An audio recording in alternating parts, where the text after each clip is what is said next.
This is Dina Harrington and Bill Marion with Chief the Reaper. We're going to be talking about a controversial subject today, MS and medicine in general and the death penalty. A lot of people have ethical issues and complaints about this. Some people absolutely refuse to do it as a paramedic, and some paramedics feel perfectly justified. I'll start with a story. When I was working a hospital floor and as an EKG tech, I was working with another paramedic, and he was training me. Hey, And I'm going to interrupt you real quick. You know your camera's not on? yeah, I know, Okay, all because right. I am not camera ready. All right. I have on no pants, just underwear. So, which may be camera ready for some things, but not this episode. Not this, no. Not this, yeah. So, he was a paramedic as well, and this was in New Jersey at what hospital was it? In Mount Holly. I can't even remember the name of that hospital anymore. It's changed names. Those all changed names so many times. He was training me, so we had to spend, I think, like 2 or 3 shifts together for me just to know their system. And his other job, besides being a paramedic and being an EKG tech, because we all are chronic overachievers and have a million jobs, he did lethal injections for the state, and he didn't have any problem doing it. And I was horrified. I didn't say that to him because he was technically my boss, but it was weird to me because in my mind, and I mean, they drill it into us, first do no harm.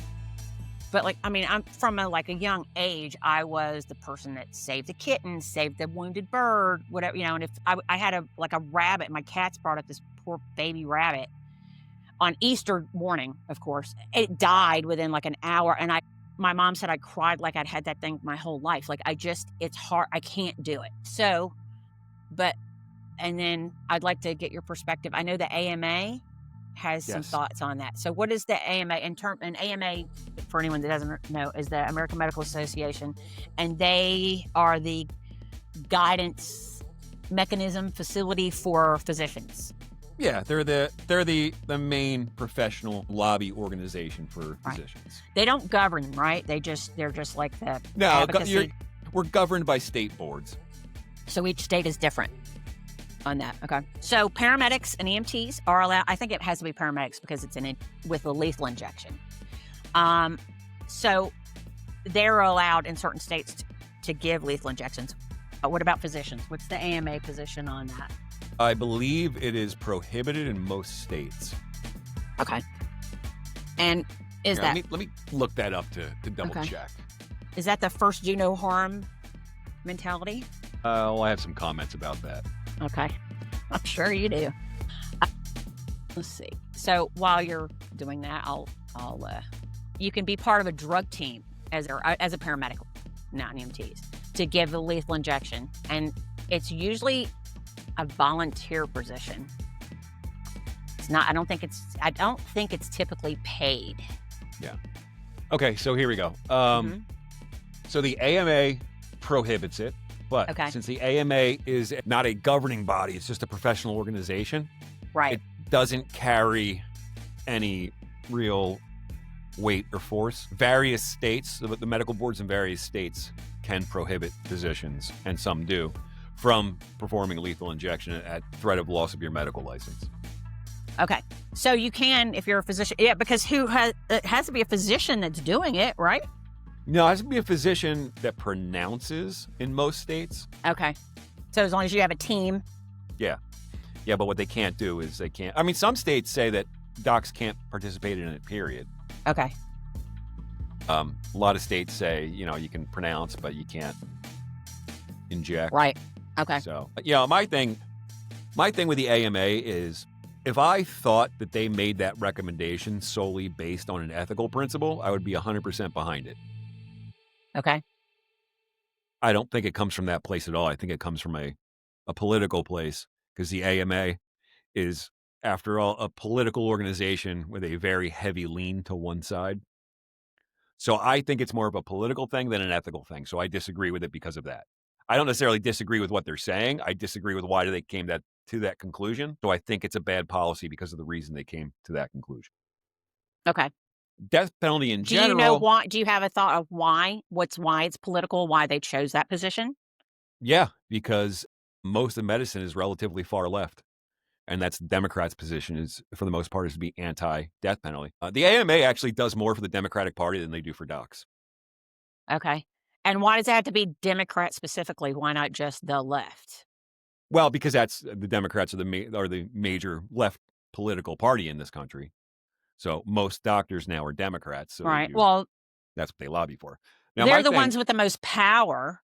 I wouldn't say that they represent most of the left. What do you mean, Democrats? The Democrats, yeah. Yeah, I'm not.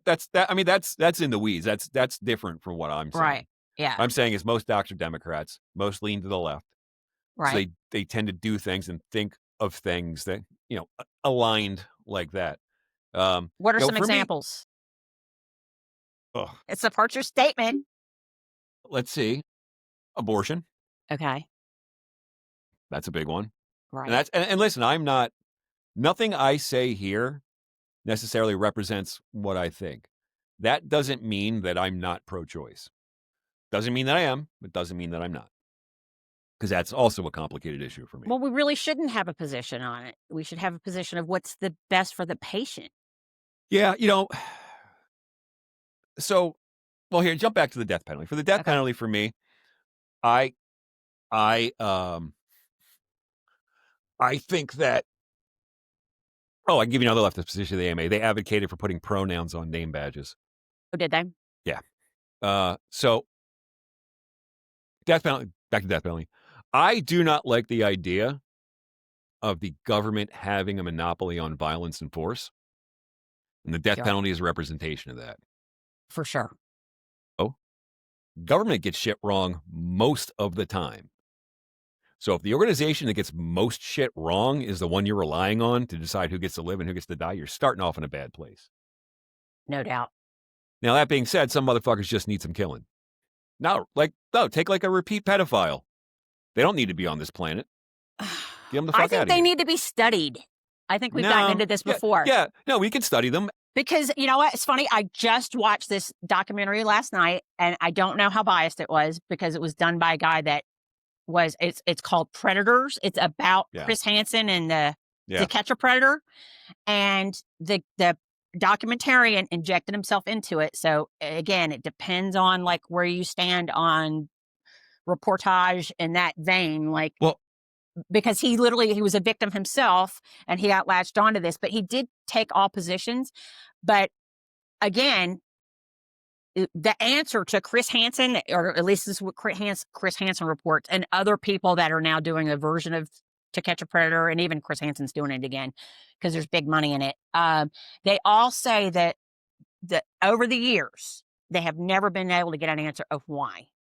So that said, I'm not saying study them like lab rats. I'm saying motivate whatever motivates them and study them and find out what it is.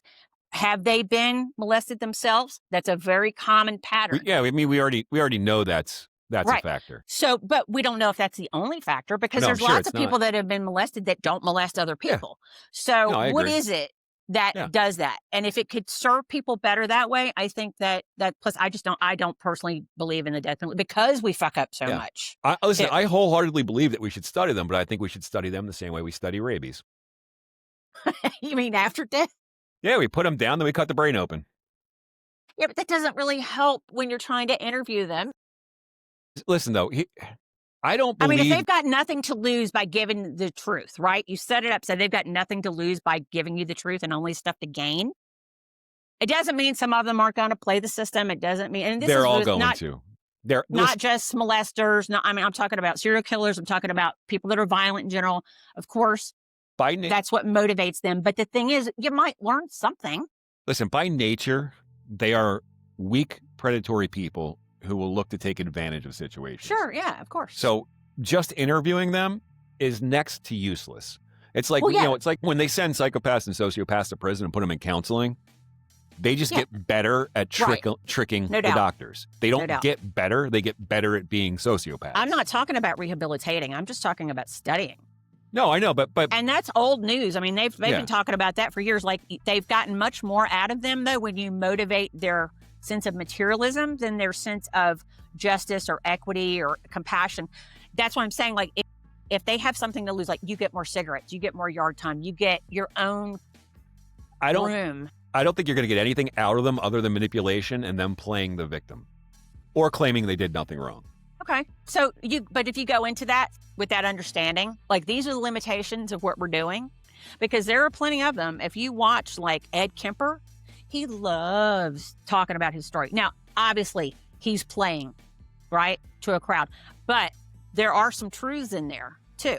Or even if you just understand, even if you don't understand why the victimology, there's been a lot of progress in learning and understanding about victimology. Like, how do they pick their victims? We know, I mean, obviously some are just victims of opportunity, but why do they pick them for whatever reason? So that's my argument against, well, I don't believe actually, in I have killing a people. great way to motivate them. Like, hey, we want to study you. Right. You don't agree with it? Fine. If you do agree with it and you help us, then we'll feed you into the wood chipper head first instead of feet first. Or hey, here's option B. If you help us, a lethal injection. If you don't help us, angry dad with a hammer. Lethal injection is not that pleasant. Because those guys deserve pleasant. Okay. No, I'm not saying they deserve pleasant. Well, I don't know. I still feel compared to what I do to one of them with a hammer, it's very pleasant. Right. I still believe. Now that's that's different. That's talking about like eye for an eye family stuff, and that's completely different. No. What I'm saying. No. Let me finish. A blood feud. Hey, if I could get to anyone that had hurt my kid or somebody I loved, that's a completely different story. And and if you can get to and you know that they did it, that's a completely different argument. But I'm talking about what the state does. Okay, we already know that they fuck up. I was just talking about motivating them. Yeah, but I mean, that again is state-endorsed violence, which we're trying to get away from, right? Which we need to stop, which we need to find better avenues for, right? So, in lieu of murdering them, which I don't believe in, because of all the things that you were saying, all the fuck-ups and things like that, but I can't get behind it. I've tried to wrap my head around it. Personal and vendetta, different story, okay? But I'm talking the state, okay? The state. If the state does it, just, we both agree it's not a good idea for the state to be in charge of that, right? But so I wasn't. While you've got them and you can't kill them, and if we're going by those parameters, right? Then what can motivate them? Well, you know what else motivates them? Getting out of general population. Because, hold on, though. Hold on, let me interrupt. I wasn't talking about a blood feud. I didn't necessarily mean the victim's angry dad. I just meant any angry dad and a hammer. Because any angry dad with a hammer, we found out somebody did that to a kid, would take similar action. An angry dad with a hammer when they can't hang a shelf right. They don't even have to have, motivation of a molester. Or at least my dad. So, but what I'm saying is, like, if you're working in those parameters, what can you use to motivate them? And that they do not like being in general population because it's not safe for them. And well, even we already the guards, don't put them in there, though. Yeah, but, maybe we don't make it as easy for them to be separated. And even the guards make it very difficult for them. Like, they don't get it. I mean, it's better than being in general population. But that's not what motivates them anyway. What motivates most of those type of guys, or women too, but it's mostly men, or at least that's the ones we've caught. I think it's mostly men. I think it's pretty reliable. I think. Yeah, I'm not sure exactly what it is. Now, part of it is just that a lot of times, at least for a lot of history, it just didn't count when women did it. True. Right. And men don't report things like that either. Yeah. So, and now, I mean, domestic violence is pretty equal with men and women. Men just don't report it. Actually, I think it's the opposite. I think it's women do it more, men do it more devastatingly. Correct. Yes, the women don't do as much damage. Yeah. And in fact, I believe the most common form of domestic violence is woman against child. No doubt. And then the second, I think, is woman against man, and then the third is man against woman. But the third happens to be the one where the most damage occurs. Right. And the child, once they get past age 5, it drops the amount, because by then you beat whatever into them, but also they can understand. I'm going to get my ass beat if this happens. Right. So, but back to the argument for and against the death penalty. So, supposing we are in an area, this is what I've learned. They have to go through training, paramedics. You can't just go in and do it. I mean, I guess because you want to make sure you kill them properly and legally, there's probably a process. Most cases, it's volunteer. It is supervised. so you don't do your first execution without training wheels. Oh, you have to be certified on those specific substances, and you have to stay and remain to be present through their death. So you can't just administer it and walk out. You have to be there for the whole thing. Gotcha. And then the ethical question is, does that go against everything that we do? So, I think it gets complicated there because I think there's two ways to look at it. One is we're not supposed to do any harm, so we shouldn't be involved in it. Right. The other way to look at it is it's going to happen no matter what. If a decent provider is involved, at least there's a chance it'll be done in somewhat of a humane way. That's fair. But have you seen, I'm sure you've seen enough and know enough about which one is more humane. When it works, lethal injection. But when they go bad. Well, because the problem is they get blown IVs or they order from cheap overseas drug supply companies that are sending counterfeit stuff. No shit. Yeah. When you get, if you took those meds out of the hospital and had an experienced provider put the IV in, that person just goes to sleep. Well, that would make sense. Yes. All right. So what they do is they give. Yeah. What do they give They give specifically? a combination of sedatives, usually Versed and maybe sodium pentothal. And what do those do? They're just hypnotic. Well, Versed is a benzodiazepine, very much like Xanax or Valium. And what's that? The purpose That of alleviates anxiety, and in high enough doses, it can cause sedation. And then sodium pentothal or another drug called Brevibloc are hypnotic sedatives, so it completes the sedation. Then they give succinylcholine, which is a paralytic, so the diaphragm and other accessory respiratory muscles can't move. And then they give a high dose of potassium chloride, which causes cardiac arrest. Okay. And how does that work, the mechanism of action with the potassium chloride? It has to do with cell depolarization and the ability to generate organized electrical activity within the heart. So it depolarizes it so quickly It that it's like defib? it hyperpolarizes it. It changes the threshold Right. for the action potential. So it can't generate the action potential, so it doesn't beat. So instead it slows it down or stops it instead of making it tachycardic and then defib, it just where it can't recapture enough energy to make that next circuit. Okay. Well, we'll get into if you remember the polarization cycle from the cardiac cycle. Right, correct. When they talk about hyperpolarization. Right. It's hyperpolarization, right? So the gradient changes and you can't move ions across the membrane. And when you can't move ions across the membrane, you can't get muscle contraction. Okay. We should do a whole episode on that. Maybe that'll be the next one we talk about. I'll prepare some stuff and make some slides so people understand. We're going to have to really prep for that one. Yeah. Yeah, I don't know. We know our stuff. And in terms of making a presentation about it, I will have to, for sure, because I want it to be where people can understand it in an organized manner. But yeah, that's a good topic. Just to remind people about the ion exchange and the gradients and all that's involved in depolarization and repolarization. It's been a minute probably for anybody, unless you're using it all the time. Okay, so those are the meds you use, and you have to get certified to understand those meds.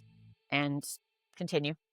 That's really it. So if you have a good IV and good drugs, your IV's not infiltrating, and medications are given in the right order and the right dose, and they're not counterfeit crap, really, it should be a relatively painless way to go. Okay. So you should go asleep and then you stop breathing. That's the way it's supposed to work. Just like when you overdose at home. Yeah. Or when you fall asleep in the cold, you don't know it's happening. Yeah, that would be nice. I wonder if there's a way to do it with cold that would make it more pleasant. Probably not. The big thing with the big difference between overdosing at home, though, is you get hypoxic, hypercarbic, and acidotic, and the acidosis eventually causes arrhythmias, and then you go into cardiac arrest. Okay, so talk about those. That's a much slower process is really the only point. Right. So talk about those three things real quick. All right. So hypoxic. So if you're overdosing on an opiate, it increases your CNS's tolerance for acidosis. CNS being central nervous system. Yep. So your central nervous system partially drives your respiratory effort by exposure to carbon dioxide. So it desensitizes your CNS to carbon dioxide and the acid that it breaks down into. So it decreases your respiratory drive. So your breaths, they get deep and slow until they eventually stop. So then you get hypoxic because you're not breathing, so you're not getting oxygen into your system. Which Your means cells, lack of oxygen. Yep. Your cells are still undergoing metabolism, so they're still generating carbon dioxide. You're getting more carbon dioxide. You're getting more acidotic. And acidosis does a similar thing because it's based on ion gradients, strong ion difference. It can cause hyperpolarization of the myocardial cells and an inability to exchange ions. Therefore, muscles can't contract.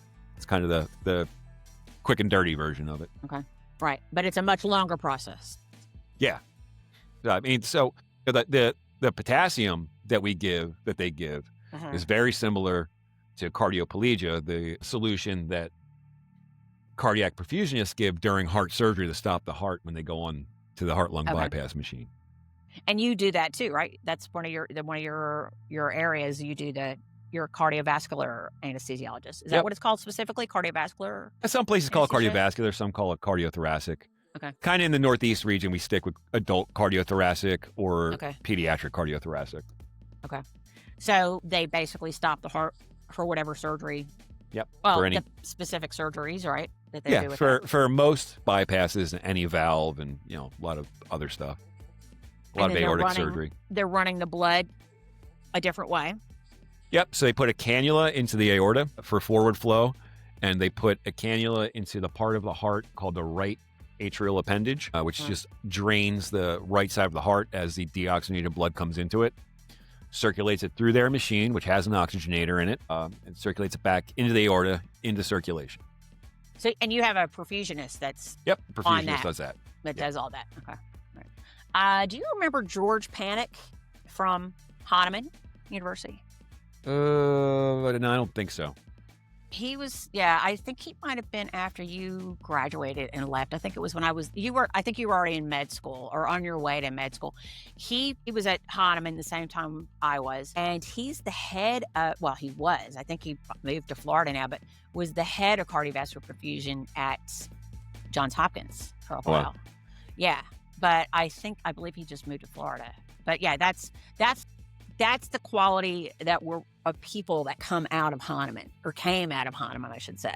Such a fucking tragedy that, I'll complain about that on a different day. That's going to be a whole episode, trust me. Remember the nervous systems that, I don't know, a dissected nervous system that was like the outside brain. the library? Yeah. And she had a name, but it was like the entire, or not entire, dissected nerve valve system. So if you're doing the job right, the person should be asleep. They shouldn't feel it. But when they do, it's pretty horrific. Yes. You're watching someone like suffocate in front of you. Yes. Yeah, because, sometimes what'll happen is they won't be fully sedated when the sucks kicks in. Succinylcholine? Yeah. Okay. So they'll be partially awake and unable to move. Or they might be fully awake. Sometimes they underdose it. And by the time they would realize that they had underdosed, the succinylcholine has kicked in, so they're paralyzed, so there's no indication that they're awake. And then the potassium solution may or may not work. So now you've got a person who's wide awake and completely aware of the fact that they're slowly suffocating. And why would you underdose? Like, how do you screw that up? Miscalculation, or sometimes the drugs come from the manufacturer, and they're they might get it from a bad source, and the potency might be wrong.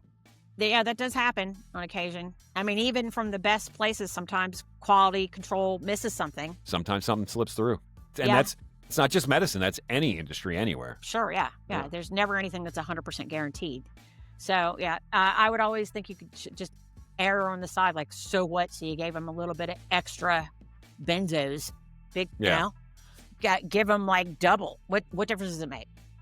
So they die from that. There's probably some legal bullshit reason for it, because there's a whole, which I'll get into later, but I haven't gotten, because it's varies so much. I want to really get into like what the process is and why, and that'll be a different episode. And I think I'm actually going to call this episode "Feed the Reaper," because it's that's a good one. I like that. Yeah. So another reason that ethical groups feel that there's an ethical issue with this is the erosion of public trust. And, some people just, don't have confidence in people that are okay with killing people. Yeah, And I would have doubts about how widespread that is. I think it would depend on, I mean, it's so personal, you know? It's really interesting the people that you talk to and you would think would be opposed to it and are not. And then Yeah. vice versa. I've met a lot of Yeah. people that I would think are like, this person's going to be pro death penalty, and they're not. So it's, yeah, and I don't even know how you would even like get the answers. But to me, it does make me wonder about someone. It doesn't mean that I wouldn't work with them necessarily, but I would wonder about them. Yeah. You know, I think part of the problem with our prison system is that it came from a Quaker perspective. And I'm not Right. knocking on Quakers, because I think Quaker faith is a really fascinating faith and a really good and pure faith. But I they don't know kind about of originated our prison system with the idea of the word penitentiary comes from they did. penance. And the thought was, if you lock people up alone long enough, they'll understand what they did wrong and find God and come out better. And no, it's just when you lock people up alone or together in big groups, you either get serious episodes of mental illness or you get lots and lots of violence. Right. I think a better way to do it is, I think prisoners should have to work. I think they should have to do labor. Well, they do. They work at call centers. They do Some all do. kinds of things like that. Some do. Firefighters. Well, and that's actually a great program. I love that program. As long as they are allowed to get disability coverage, which a lot of them don't, and they're allowed to be able to go and do that when they get on the outside. Well, as long as they haven't done something. You know? I would agree with that specifically for the firefighter program, because the firefighter program in California is designed to go for, I think, low risk, low violence Right. criminals who can get People- reintegrated into society. Well, that can take direction and, are willing Yeah, to. people who made bad decisions who are not necessarily bad people. Right. That's what that system is designed for. Now, what I'm talking about... Yeah, but a lot of them before, now I don't know about now, but there are a lot of systems that they don't get any kind of disability insurance or protection. For what? For the firefighters? Yeah. And then they also, when they get out, because of their record, they can't get into a program. They can't work in that program. Yeah. But I mean, think, that needs to be reassessed. and I think I it's think. changed in a lot of Yeah. places because But they realized it's, I'm not it's a talking- good thing. About that program, though. I'm talking about every single prisoner should have to Right. work. They should have to pay for their own incarceration, their own medical care, and their own food. Look at it this way. You're a woman. I mean, obviously you're a woman. Last Let's time I say checked. a woman who's a rape victim, right? Right. Your rapist gets caught, your rapist gets convicted, your rapist Uh-huh. goes to prison. Right. Now, they take money out of your paycheck to feed, clothe, and care for the man who raped you. Huh. That, to me, is not okay. You're victimizing that person twice. Well, You're the way saying- I look at it is that's the price I pay for security. Yeah, make them pay that price. They're the bad Well, guy. Right. But I think that, what if they can't work? You're asking for empathy and sympathy for a group of people No. for which I have I'm none. talking about someone that is like so poor at taking direction. You find something for them to do. Yeah. Oh, yeah. You could always find something. Or what about someone that is like mentally ill? Disabled to the point where they, like, what about those people? We still have to, like, there are criminally insane. In fact, I have to be careful about talking about this. But he was a candidate for the Arizona Institute of Criminally Insane.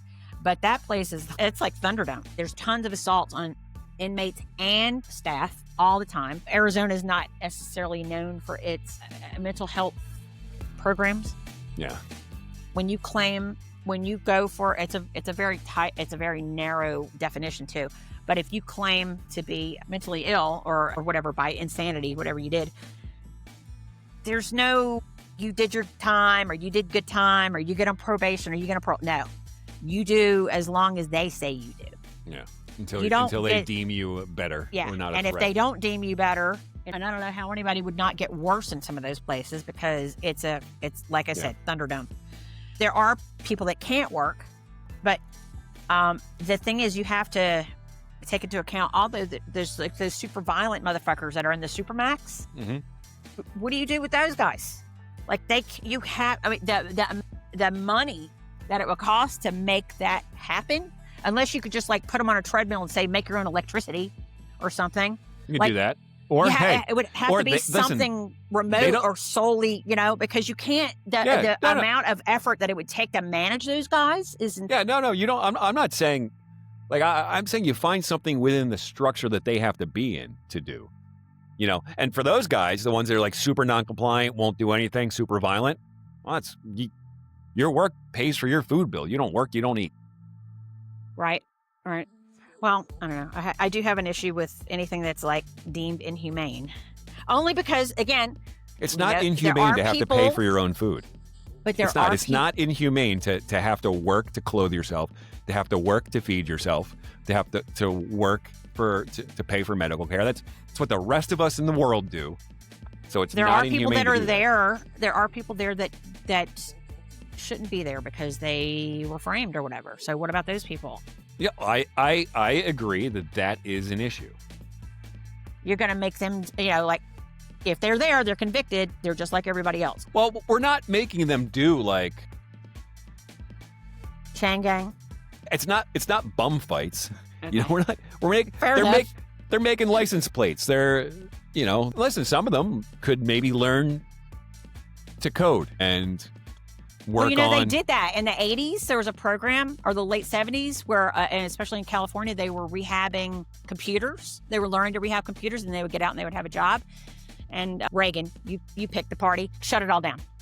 But there are things like that they could do. There's tons of old computers that some kid could use. Well, Reagan shut it down because of the amount of money that was getting dumped into it. If you did it well, because my point is, they're generating. We're not dumping taxpayer money into it. They're generating the income. I see. Okay, so it's all solely supported, but you have to have a little bit of capital to make shit happen. Yeah, I mean, but maybe if you do it right, you only need that little bit of capital up front, and the system becomes self-sustaining if it's run well. Right. Now, of course, that means you're relying on government to run something well, and that does not happen. Well, the private prisons are not that stellar either. Well, the private prisons, their big problem is that they're allowed to lobby. Well, why shouldn't anybody be allowed? I mean, I don't think that there should be private prisons like that because they're all profit motivated. But yeah, because if you steal a car or you do something dumb, you shouldn't, just because you did that and you're paying your sentence, right? You're doing your time, okay? Does not mean that you should have to go in there and be afraid for your life. I agree. Does not mean that you should go in there and be worried about, if I join in this or that, or I participate in this or that, or whatever. And that's what it is when you go into some of these places. Not all of them, but some of them. And there are a lot of risk with being incarcerated. I would bet that with a properly administrated, widespread work program, those things would happen a lot less. Sure, yeah. I mean, there's tons of psychological data that shows what happens to men. And let's be honest, the majority of the prison population is male. Right. Right. There is lots of data that shows what goes wrong when a man doesn't feel as though he has purpose. It is a huge psychological. So you take these guys who already have problems, right? You put them in a place where they have no purpose. So it's not surprising that violence breaks out. You start giving those guys a purpose, and I think things start to change. You start to give them something to do, something to occupy themselves, something to put their energy into, something that, if they are eventually going to get out of prison, something that will benefit them when they're out of prison. I think a lot of those problems start to get smaller. Of course. I don't think they go away, but I think they become less of a problem than they are. Well, for some people, that's the first opportunity they get at anything like that. I mean, the service dog programs and the rescue animal programs have been really successful. Even the cat programs, because a lot of prisons get rodents. So and it actually is one of the few things that will motivate some people is their pets. So there are ways to do it. But that goes back to my original argument is, instead of killing someone, find things that motivate them and put it to use. Learn something about them.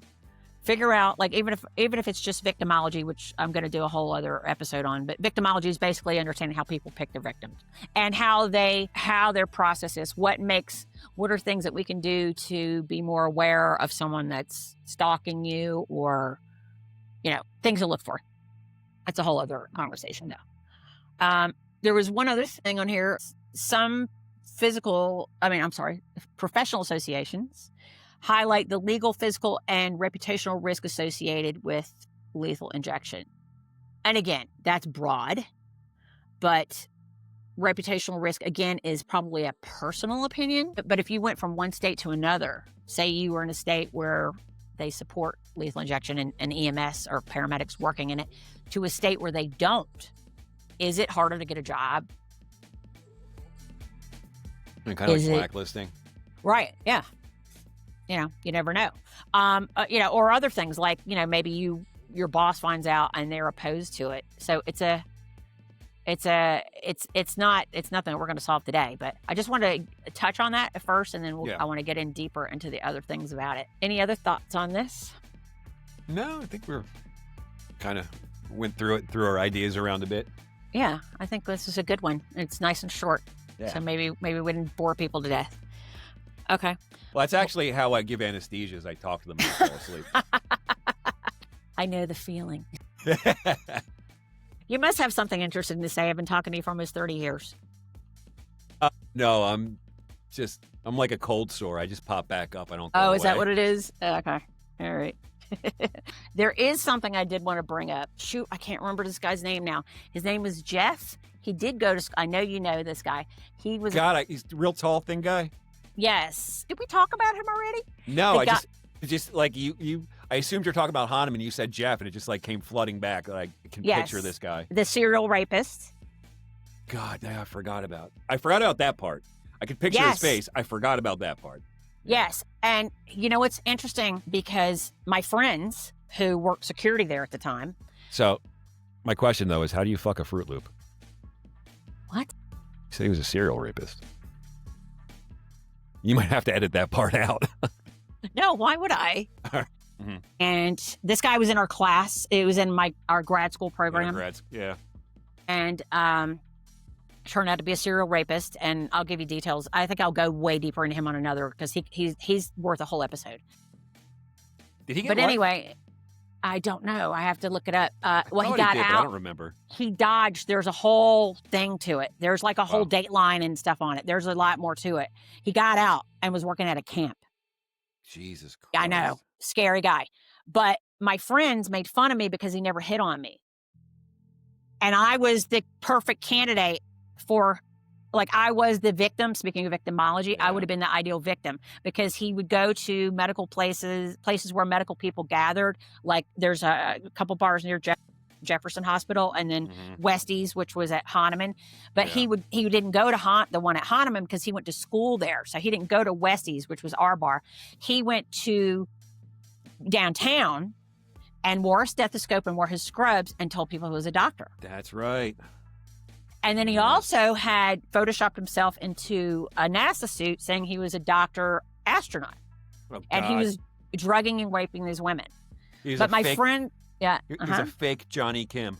Yep. So, but my friends made fun of me. They're like, well, how come he didn't ever hit on you? I don't know. Maybe it's because my boyfriend was 6'2", and he was with me a lot, and he knew him as well. Yeah, my baby daddy.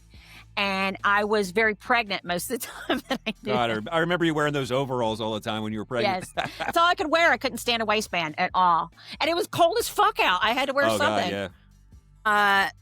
That may be why. I mean, maybe it just, maybe he didn't find the overalls on my big old pregnant belly attractive, and the way I waddled down the street. But anyway, but he did try to big dick me all the time. And what I mean is, he was like, well, what's your thesis about? And I would be like, this, and this. And he'd be like, oh, that's and he was always trying to level me down. And I think because I would push back, maybe I just wasn't I don't know, maybe I just wasn't really his type. I'm not grateful, but my friends used to make fun of me that literally serial rapist didn't want you. They say that rape at its core is not a crime about sex. It's a crime about violence and control that just manifests as sex. Yes and no, because there is also a type of date rape, which is about sex, but it's opportunistic. So there is some control involved, but it's a different reason. Well, all I'm saying is, if that's a component of it, I could very easily see that kind of person being the person who walks around trying to one up everybody. Oh yeah, they're testing you. They're testing your boundaries. They're going to see how you push back. And of course, that didn't work with me. I was like, fuck you, man. I've been working my ass off out here for everything I'm doing. Like, don't tell me, you know, like, and especially when it was something like that was my thesis. That's like the culmination of all your years of training and education coming into something. And I don't even know if he finished or, because at some point in there is when he got caught. Yeah, I think he got caught before he graduated. Yeah. And, then the FBI came to visit me and asked me a lot of questions. And of course, I didn't know anything. I was like, no. I said, the only thing I could tell you is he was kind of a dick. He would start out like super friendly, and then he would start trying to erode your boundaries and your what you're doing or whatever, and leveling you. But I mean, so many people are like that in medicine and healthcare and in grad school and all these like super competitive programs. You're just kind of like, you don't even think about that doesn't distinguish him from anybody else that I could have been colleagues with at the time. So I had nothing. But it turns out he did wind up like ending up somewhere in the Midwest, working as a medic at a camp or a nurse at a camp or something. And then he did something to some girl there. So I think he finally wound up, but there in some stuff, but there's some interviews that I want us to watch together and talk about. Yeah. They're so disturbing. Like the look in his eyes, it's just like a fucking shark. Yeah. Just dead behind the eyes. Yeah. And maybe that was one of the things that I picked up on about, but everyone was like, oh, he's handsome. Like, I mean, if you look at him objectively, he's a good looking guy, but I never found him attractive. I just found him like something I didn't like about him. I just remember kind of thinking he was a creep. I remember thinking like, I don't know why all these girls like him. He's a fucking creep. A lot of girls liked him. Yeah. Mm-hmm. And so, but again though, working on the ambulance, working in EMS, working in healthcare, working in the emergency rooms, you learn to read the room and then the individuals faster because you have to, because your safety depends on it. But also it depends on their diagnosis sometimes, and things like that. Plus it just makes things go smoother if you can read your situation. I mean, it's 2025. It's been about 14 years since I've been on an ambulance. Right. I still look for routes of egress, potential weapons, and threats in every room I walk into. Talk about that. What's a route of egress? Explain that to people. It's a way to get out from a situation or a location. Right. Either in your car or in a building. Exactly. You want to make sure that you have at least two that are not blocked, which means no people between you and there, no large innavigable or immovable objects between you and them. And you want to be aware of weapons, both for your self-defense and to make sure that there's nothing available for that person to hurt or you with. Right. And like you said, for your own defense, too. If you're not already armed with something. For me, it's a knife. I don't like carrying a gun if I don't have to. I just also don't like carrying a gun, so I carry two. Well, I'm a stoner. I only mess with guns when I am sober. I don't, Gotcha. And if I want to go out and have a drink, and I mean, we know lots of cops that take their guns and drink, but or if I want to smoke a joint or something, I don't want to be responsible for a gun. It's just my personal safety rule. Completely reasonable. And and in all seriousness, I am a gun safety fanatic. Mm-hmm. So I completely agree with that. But regarding the paranoia, the warden knows when we go to a restaurant, I'm sitting with my back to the wall. I'm scoping out the place to sit. I'm sitting so I can see the doorways. My back is to the wall so I can see everything that's going on. She doesn't even try to, she just goes, Mom, there's your spot, right? And I was like, yeah. And then I go to the bathroom, and as far back as I'm allowed without being obvious, and looking at exits before I come and sit down, or at least I'm looking at it. Maybe I'll get my order in and then go check. But yeah, it's the same thing. And I think it's just habitual also, which I should do more often. I try to be more aware of the address I'm at too. So I can, if I had to let somebody know, hey, I'm here. But now there's all this cool stuff Life 360. Yeah. And all that, which is great for families to keep track of you. So I think we're going to leave it here because I do want to talk more about this guy, Jeff, and I'll get his name, but there's so much more about this guy. Yeah, that'll be a good episode, actually. It is going to be a really good episode. In fact, we could probably just do the full episode on him and not really go into any other topics. Yeah, that's what I wanted, if we can manage to do that. But I would love to do watching it together too. And then there is some Philly stuff that I want to get into. Remember that surprise I said I had for you? I'll say it's about someone that you told me about. Boy. Uh-huh. And I'm going to bleep all this out, so that'll be a surprise when that episode comes out. So you'll just have to wait and see who else. Yeah, it's going to be a cliffhanger. Maybe we'll release it on New Year's Eve or something. But I need the warden to participate in the discussion. She's giving me the finger. Yeah. Yeah. And there's more. There's a whole big sex scandal too. Beyond. Boy. Don't look it up. Don't look it up. I want to surprise you. Yeah. And that's why she wants to be in on it, because she wants to see your face when we tell you this. So right. I'm just going to say that's going to be coming up. Now that you've said that, I'm going to prepare myself, and I'm just going to be total stone face the whole time. Oh, that was going to be our Christmas present.